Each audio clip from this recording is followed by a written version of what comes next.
Abudoka, bonjour, bon côté nous besoin de n'absolu non que t'en as gamete, on a déjà un gamete, on l'a pu s'amener un sous message, après ça nous fait tamboter, et ça va bientôt.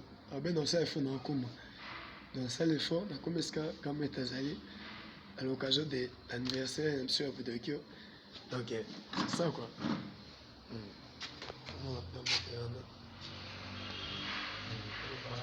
En tout cas, joyeux anniversaire à tous les pratiquants des arts martiaux et au monde entier, surtout les cas qui n'ont Budokyo. Vous êtes sans ignorer que Budokyo est un grand club à Wanakata RDC. Totikala ko la combattre, totikala ko la défaite mon côté, totikala ko néglige entraînement est dynamique, on dirait bah commando. Et nous nous sommes entraînés corps et âme sans souhait pour nous comme à niveau oyo tozali. Il pas ibokei bon négliger conditions physiques. Ata aux ana possibilité aucune na club té na dojo té même et pas yozo là chaque jour ne fût-ce que 30 minutes au sac à moins exercice physique toujours pour garder la forme. Bon si vous voyagez vous tiki biso mais awa tout travaillera toujours. Ngai fondateur Budokyo Kramete na bino natikali ko négliger entraînement ta moko côté. Surtout na sima na bino na occuper ba fonction presque nyos. Il y a directeur technique national, président et arbitre. Bino mo boyebi que tout ça bato omnisport, multidiscipline. To sali karaté, to sali judo na satraking, to sali jiu-jitsu, to sali bataille jiu-jitsu na aikido. To kei comme instructeur dans le service national. Alors, bino, en tant que athlète, en tant que pratiquant, on est les cas de Budokyo, on a souhaité bino joyeux anniversaire. À part ça, pratiquer toujours, jusqu'à l'âge avancé, pratiquer toujours pour que la santé soit toujours malade. Bino moko en tant que Jiu-Jitsuka, bon mon acquis efficacité, il y a Jiu-Jitsu. Parce que là, se trouve Moutounios. Il y a des coups de pied, il y a des coups de poing, il y a les étranglements, les immobilisations, il y a les clés des bras, clés des jambes, sans oublier les projections. Donc, Jiu-Jitsu est un art par excellence. Oyo tout à vous pratiquer parce que ma caméra est dans la carte. Ils allaient baser sur la défense, mais non pas sur l'offensif, c'est-à-dire quoi attaquer. L'esprit n'a pas ça toujours mutu. Il y a se défendre de mingi que quoi attaquer kabatu. Au bout ça n'a été qui a appris boyekoli mingi pe na ndenga kitoko. Oza la ceinture noire, oza la usuka qui na ceinture bleue, na marron, na vert ou orange. Na Budokyo, vous êtes considérés comme des ceintures noires. Parce que l'entraînement était poussé jusqu'à la limite, il y a fatigue. Ça dit tout ça, l'entraînement est en excès.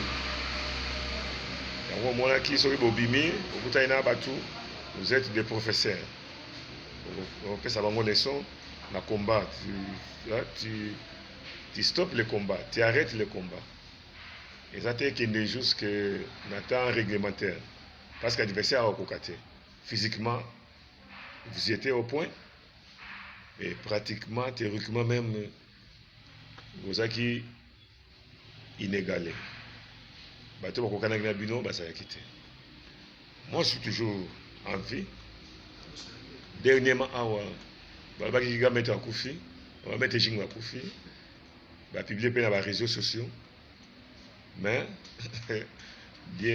Dieu a fait grâce, je suis vivant, je ne suis pas mort, et je n'ai pas d'antécédent, Nabatu.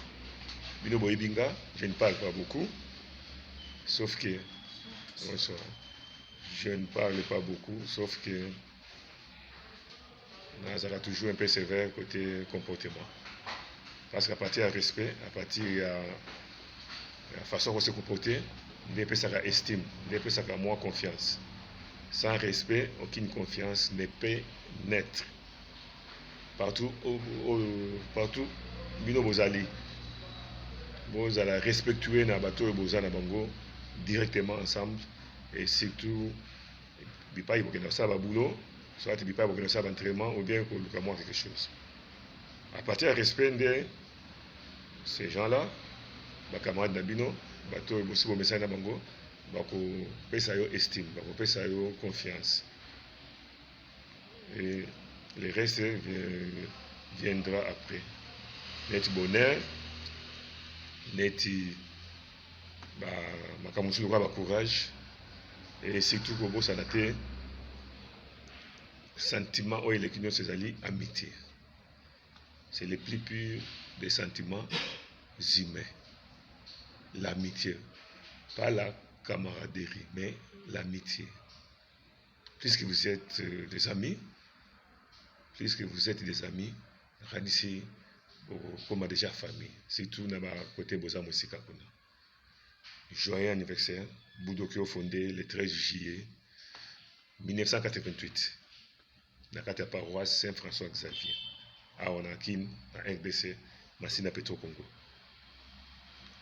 Coïncidence à Makambuto, Zongé le Susuka na paroisse Saint-François, le 4 avril 2019.